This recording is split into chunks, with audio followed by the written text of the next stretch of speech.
What Prohibition Has Done to America by Fabian Franklin, Chapter 2, Creating a Nation of Lawbreakers.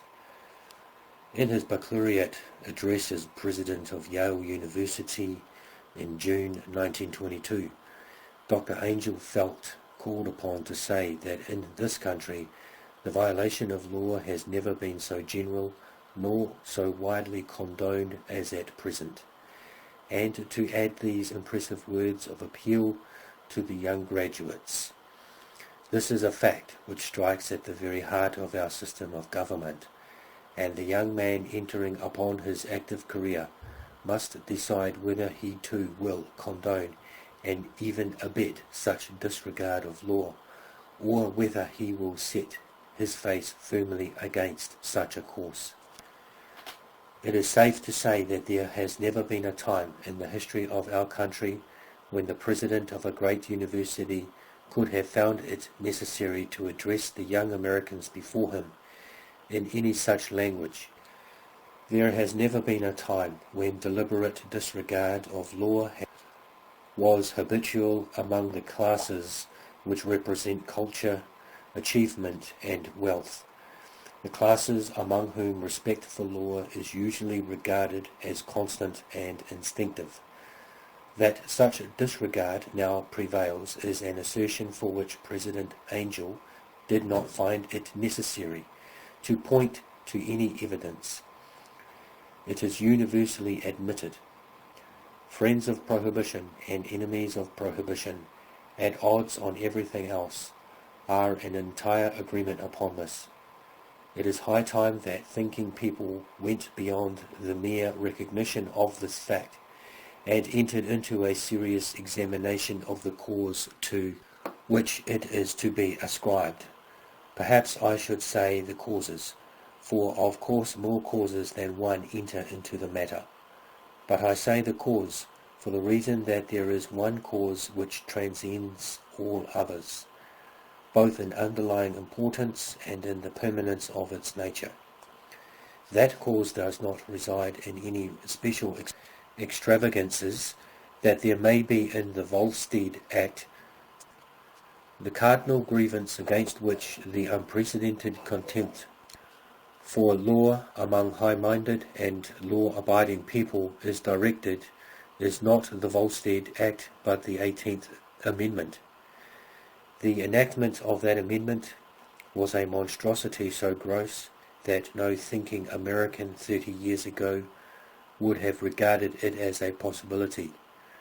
It is not only a crime against the Constitution of the United States, and not only a crime against the whole spirit of our federal system, but a crime against the first principles of rational government.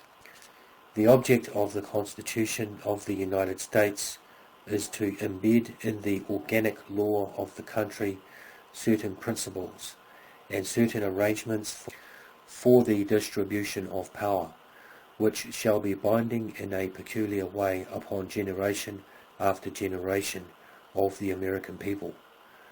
Once so embedded, it may prove to be impossible by anything short of a revolution to get them out, even though a very great majority of the people should desire to do so. If laws regulating the ordinary personal conduct of individuals are to be entrenched in this way, one of the first conditions of respect for law necessarily falls to the ground.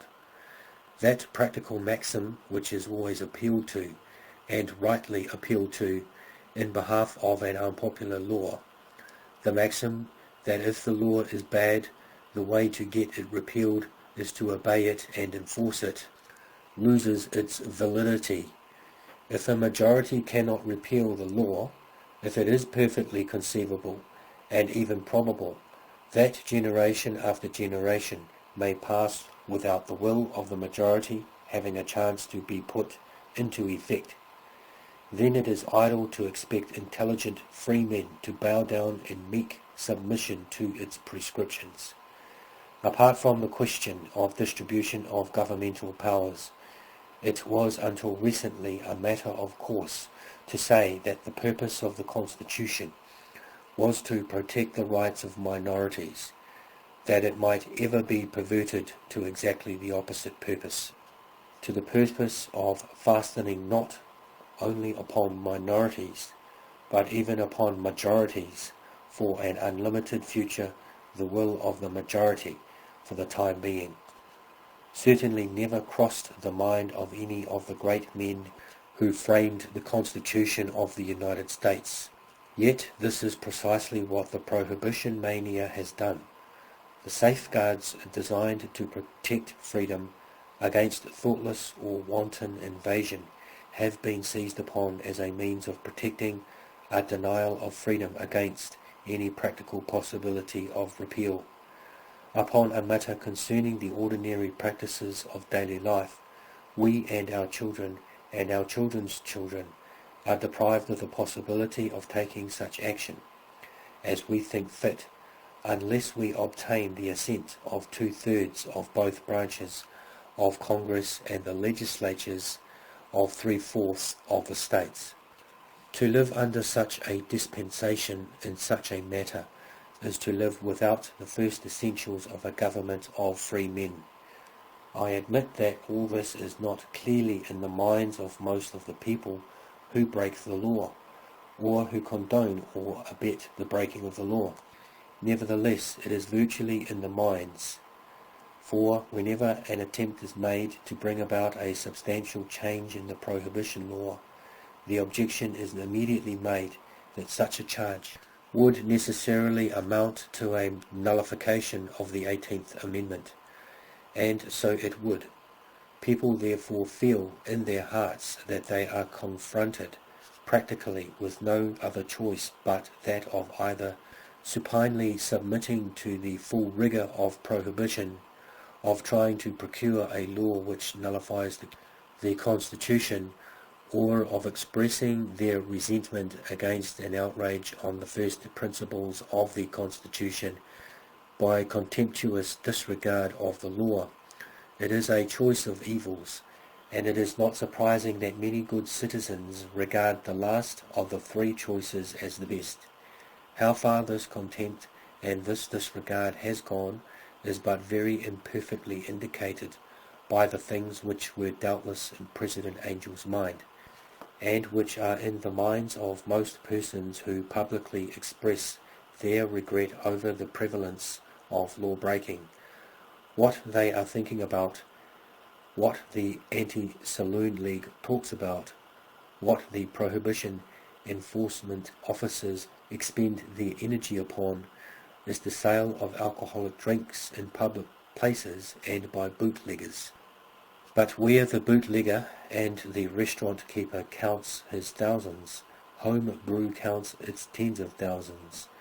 To this subject there is a remarkable absence of attention on the part of the Anti-Saloon League and of the Prohibition Enforcement Service. They know that there are not hundreds of thousands but millions of people breaking the law by making their own liquors, but they dare not speak of it. They dare not go even so far as to make it universally known that the making of home brew is a violation of the law.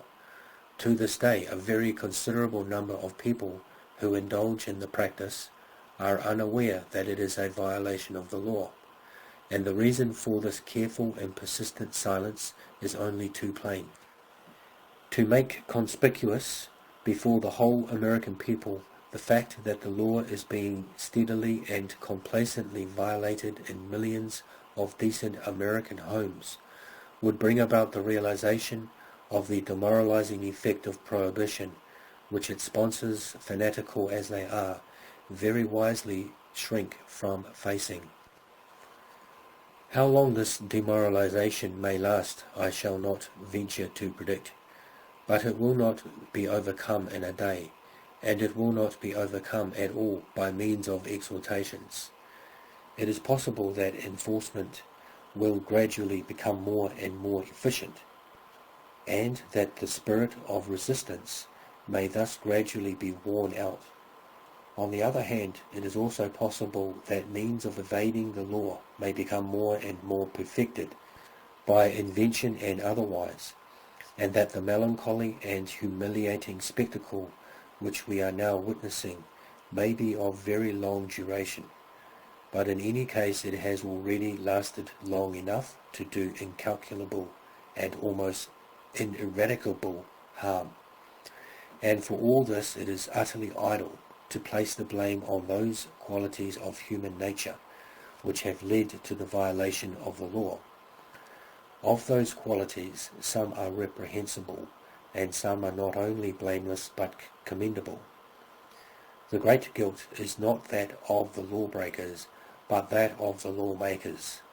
It is childish to imagine that every law, no matter what its nature, can command respect.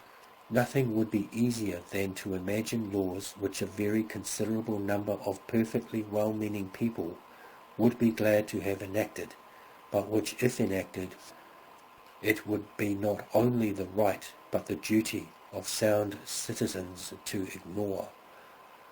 I do not say that the 18th Amendment falls into this category, but it comes perilously near to doing so, and thousands of the best American citizens think that it actually does so. It has degraded the Constitution of the United States.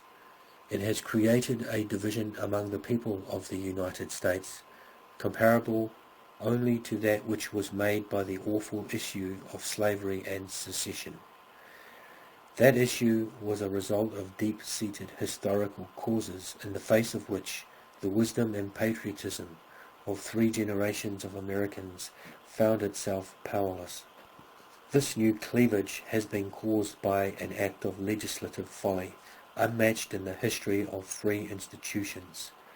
My hope, a distant and yet a sincere hope, is that the American people may, in spite of all difficulties, be awakened to a realization of that folly and restore the Constitution to its traditional dignity by a repeal, sooner or later, of the monstrous amendment by which it has been defaced.